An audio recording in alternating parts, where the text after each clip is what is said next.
Well, we are entering into our second week of journeying through Paul's letter to Timothy.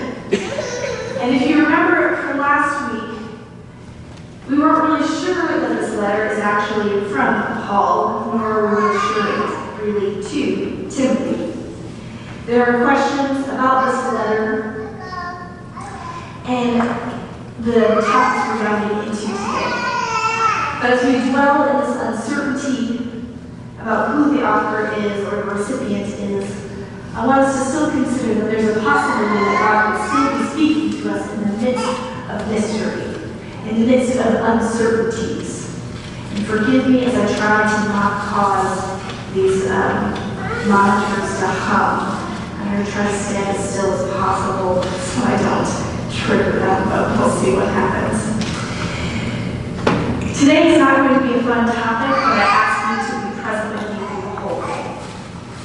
Our Paul is writing to Timothy in this letter, who is currently in Ephesus. Paul sent Timothy there because some problems were brewing in Ephesus.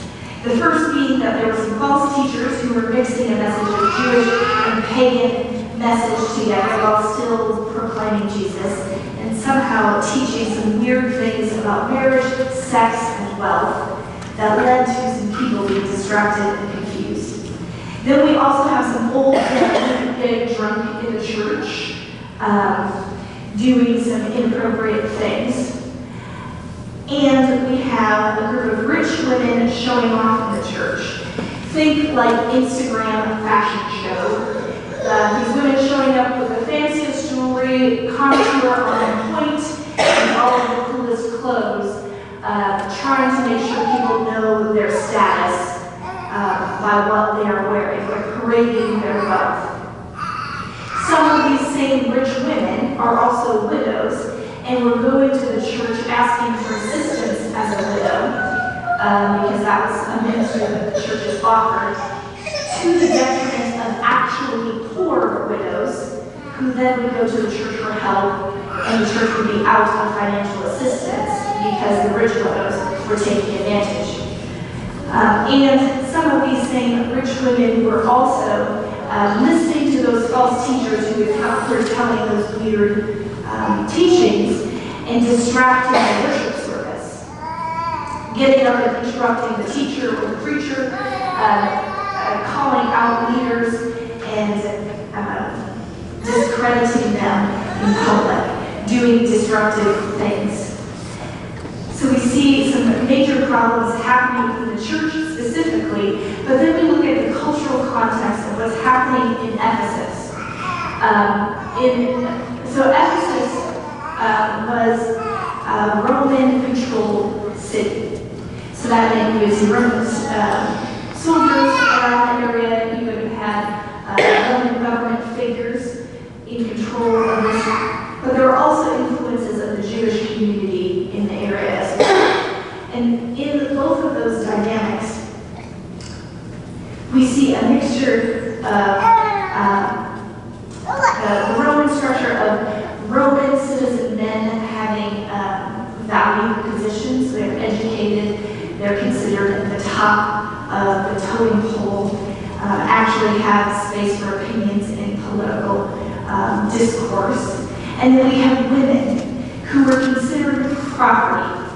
They couldn't even testify in court because chickens and cows can't testify in court either, and they're just the property of a man. So women were not seen as valid citizens, but their citizenship was through either their father or their husband.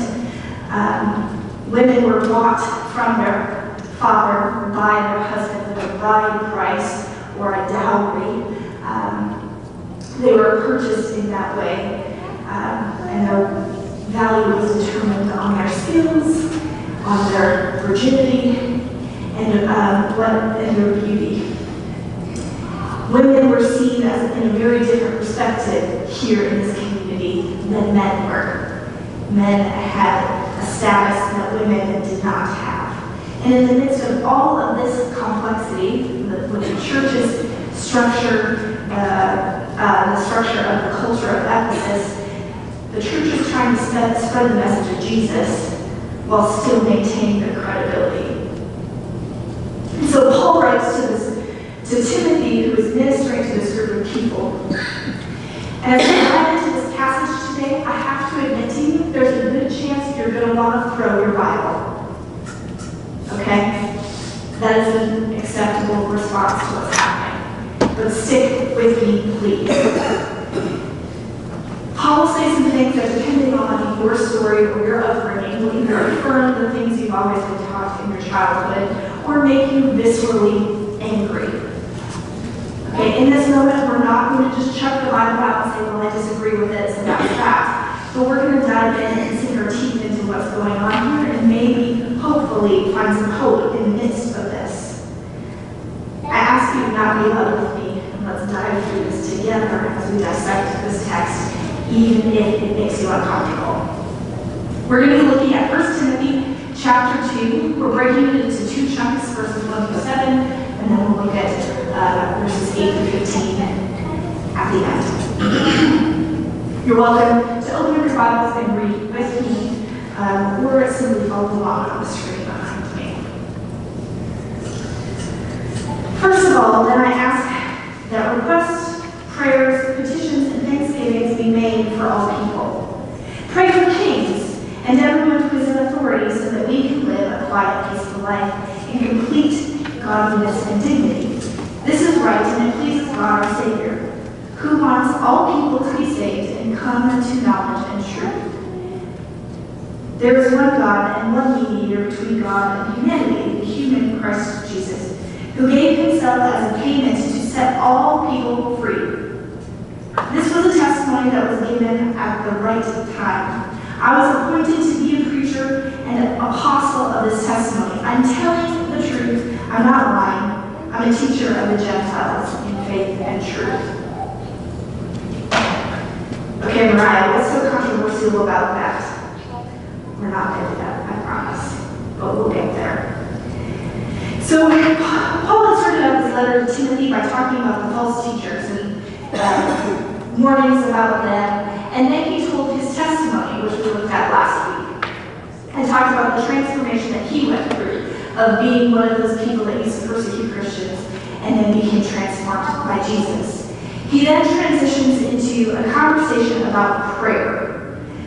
But not just that prayer is about being a vending machine, like, God, I want this, give me this. But that prayer is for all people.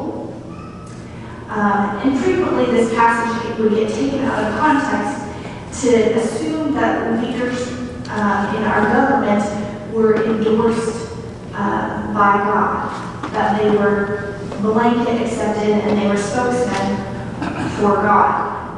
However, when we remember the context of this passage, the Roman rulers who were persecuting Christians are the ones that Paul is telling Timothy and his congregation to pray for.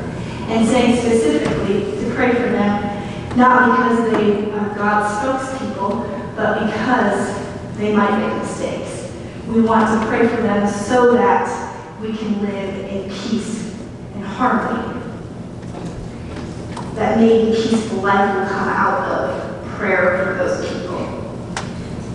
Paul transitions from his conversation about his transformation to talking about the hope and prayers of transformation of the community that they're in. This change to happen in the authority figures in their government, the people who God wants to be saved to. Verse 4, we hear Paul say that all want to be saved. All people to be saved and to know who Jesus is. And then Paul says, I know this to be true. I know that God wants everybody because I'm an apostle. God sent me to give you this message. He talks about prayer. He talks about praying for these authority figures and hope that they will change too, like he changed. And then he decides to talk about some changes that need to happen in this community. And we're going to look at those changes in this next passage here. Hang out with me, okay? Therefore, I want men to pray everywhere by lifting up hands that are holy, without anger or argument. In the same way, I want women to enhance their appearance with clothing that is modest and sensible, not with elaborate hairstyles, gold, pearls, or expensive clothes. They should make themselves attractive by doing good, which is appropriate for women who claim to honor God. A wife should learn quietly with submission. I don't allow a wife to teach or control her husband. Instead, she should be a quiet listener. Adam was formed first and then Eve. Adam wasn't deceived, but rather his wife became the one who stepped over the line because she was completely deceived. But a wife will be brought safely through childbirth if they both continue in faith, love, holiness, together with self-control. Nobody threw their Bible. I'm so proud of you guys. Good job. Maybe you weren't holding one at this moment. Hi, I'm a woman pastor, and I just read a passage about women not teaching and being quiet. So naturally, I really like this passage, right? Or maybe we need to dive in deeper and ask some questions instead of just going, well, this is crap, and throw it out. Or fire me. Please don't fire me. I would really like to stay here. That would be awesome.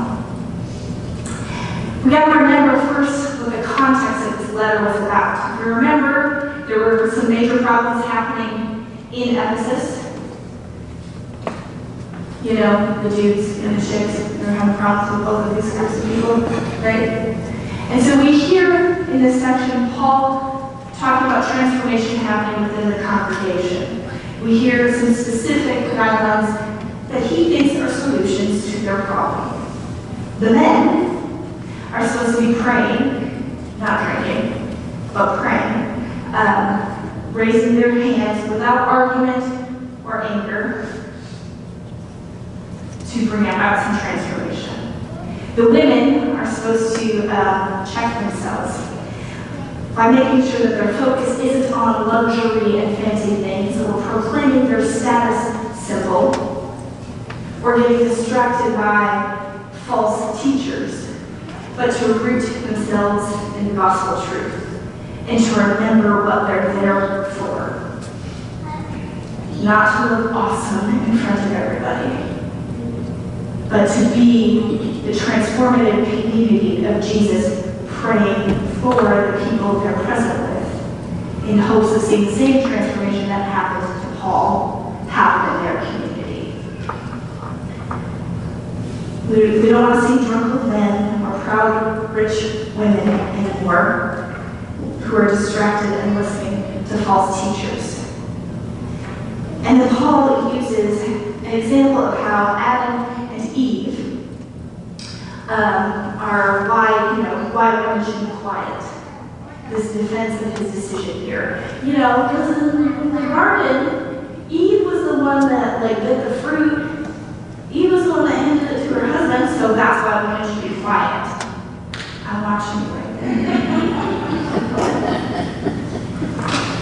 But if you also read that passage, you'll realize that Adam's there with her the entire time and doesn't squawk or fight back in any moment.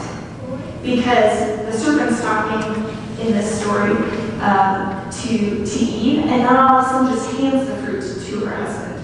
Not like she has to go search him out and go, hey, take a bite of this, good things will happen. But he's right there the entire time, saying nothing. But the woman was deceived first. She stepped over the line. Paul, this doesn't sound like you. There's got to be something more going on here. Especially because in other parts of Scripture, we hear that Mary gives birth to a human who restores humanity. That, yes, Eve was the one that took the first bite, but it was Mary, a woman, who gave birth to our Savior. The first bite gets canceled out by the birth of Jesus. Even to the point where there's this woman, this sister of a Catholic monastery that drew this picture of Eve and Mary. It's called Mary Consoles Eve. You'll notice that Eve is holding this fruit and that the serpent is wrapped around her foot. And Eve is looking at Mary's pregnant belly. But if you look closely at this picture, Mary is stopping the head of the serpent. But you know what? Women were deceived. They need to be quiet in church. They shouldn't talk. Also, Mary, can you just risk your entire life and your wellness and state of being to be an unwed woman, a young unwed woman, and have a baby who will save the world? Some denominations actually call Mary Theotokos, which means the God-bearer. But yes, women are the ones that need to be quiet in the church, even though we didn't have authority back then to even have a voice. Instead, when we look at the bigger picture of what's happening in the church, what's happening in the culture of Ephesus, and what's happening in the Bible, we have to pause for a second and not just blanket accept something. It's okay to use your brain when you're reading the Bible. It's okay to think critically and analytically and go, this doesn't add up. I don't understand this. I need to take this in the bigger picture. I need to look at the grander scheme of God's story, which starts in the Old Testament, how God uses women. God uses women in the Old Testament to do big things. This is just a few of them. And then we go into the New Testament, and we see Jesus interacting with women and using them, some of them being his mother, some of them being women who were the first to see the resurrected Jesus and sent to share that message, be the first person to share that message of the resurrected Jesus. And who does she tell? She tells the boys. A woman gets to tell the story first. But shh, be quiet in church. And then we also look at Paul's letter specifically, where he praises female leaders in the church. Junia specifically being called a prominent apostle. Paul praises Junia for being a prominent apostle. But he does not condone women to teach. Okay, this is not a moment where we throw out a Bible, and this is a moment where we go, what's going on here, Paul? This doesn't match up with the rest of your ministry here. I mean, you're even praising Lois and Eunice, which are Timothy's mom and grandma, saying that they are women of faith to follow and to echo after, telling Timothy to follow and echo after his mother and grandmother.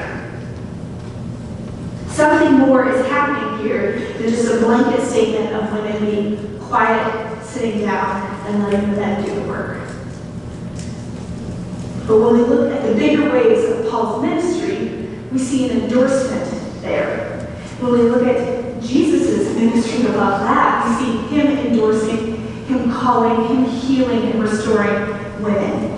And when we look at the bigger picture of Scripture, we see God using women throughout his story. And as we take the bigger picture in mind, we have to hone in with that filter and see Timothy and this letter and assume that something specific is happening here. That this doesn't even match the previous letter that Paul wrote to the Ephesians.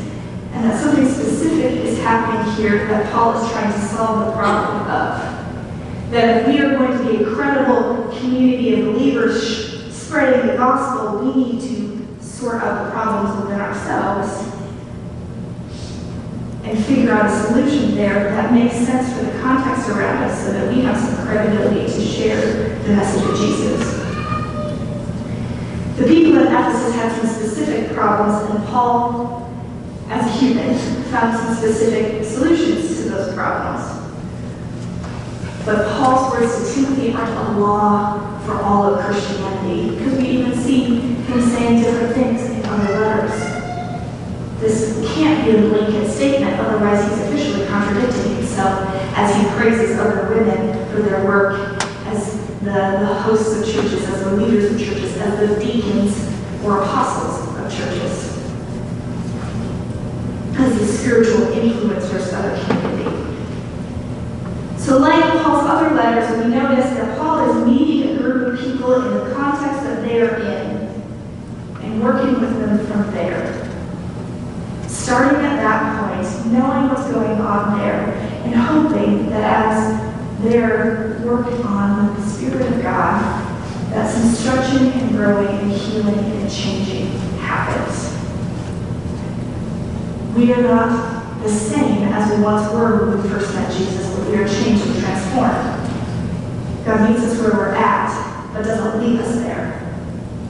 And in the same way, for this group of people, Paul is meeting this group of people where they're at and working to find some healing there for this specific group of people.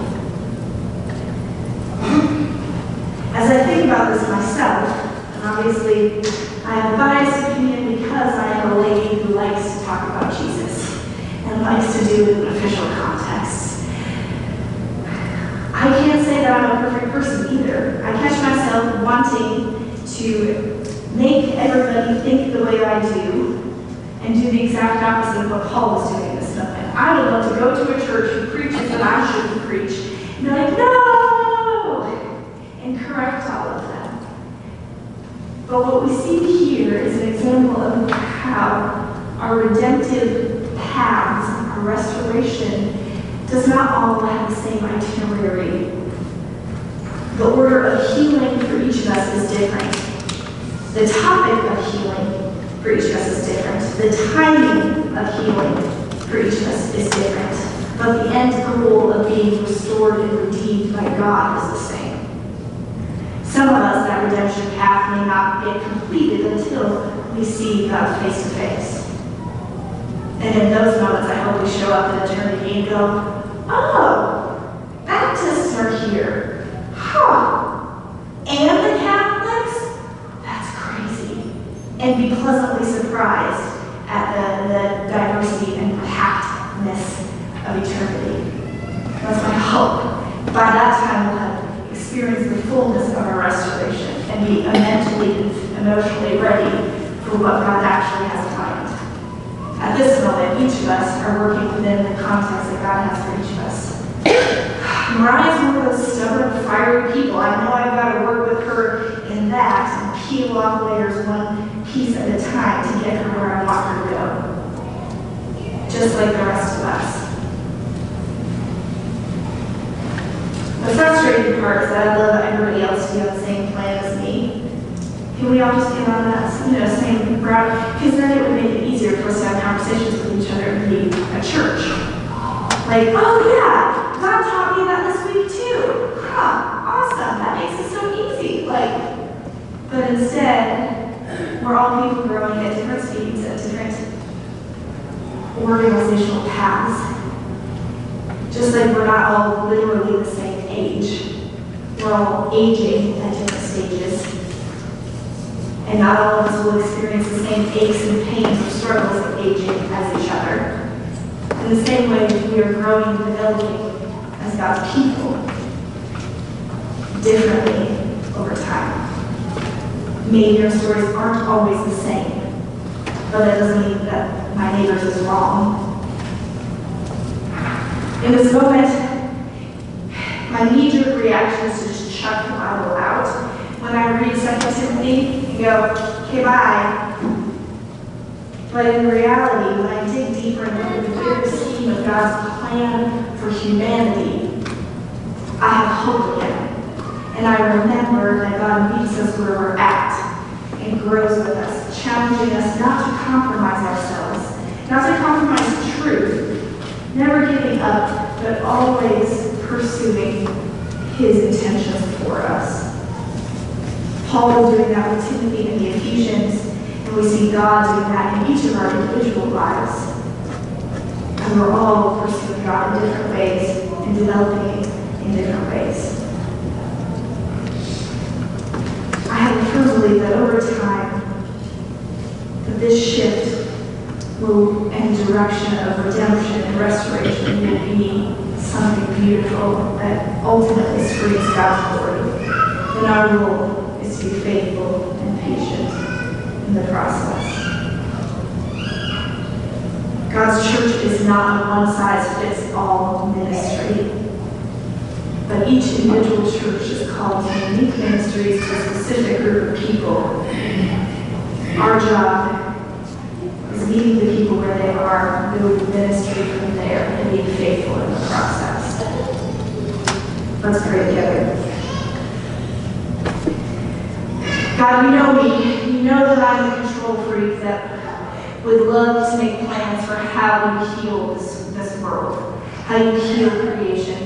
And I'd love it to be on my timeline and my fine details. But Lord, I know that in my head, but in my heart, I ultimately want your supreme good. I know that you want better than even I have for myself. I want my heart to desire your level of standards of healing and redemption. God, may we be a church that is patient in the process, but brave and willing to love and meet people where they're at. May we not get into a place of a rut where we make the church a cookie cutter and cut off people's edges if they don't fit the shape, but are ready to do ministry with the people that you love in ways that you call us to. In your name we pray. Amen. Like every other service, we end with standing and joining hands as the body of Christ. This is our reminder of the people that are here to help us in the support structure, that help us to be faithful to this call that we have been given.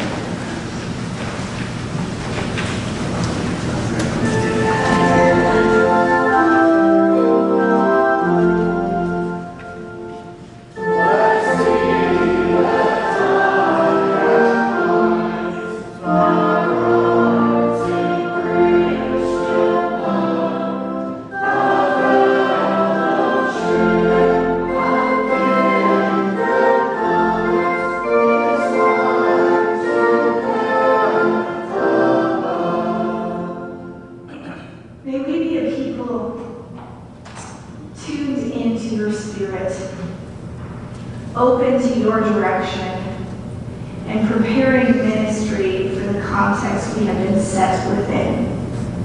May our hearts be open to you instead of closed to our wants and needs. In your name we pray.